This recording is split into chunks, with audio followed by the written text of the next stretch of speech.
Reporting live from the Briarbush Boys inaugural muzzleloader season. It's December 27th. Just my dad and I here. Came to scout a new property. Did a couple there. Saw 3 deer, 1 nice buck. But we said, you know, we really need a deer. And we wanted to come back to our honey hole. So I just missed one earlier through thick brush. Sure, I had that deer. We persevered. Some want it to happen, some dream it'll happen, and some make it happen. We got a nice blood trail right here. I'm going to take you through.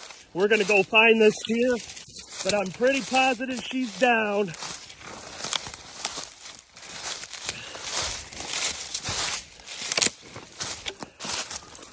I'm pretty sure I shot her in the head. She was looking right at me.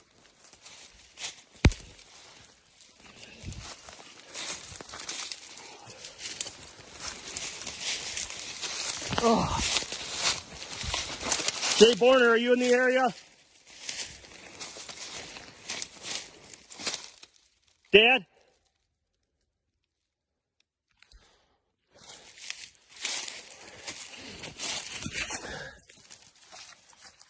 Jay Borner, come in. Do you copy?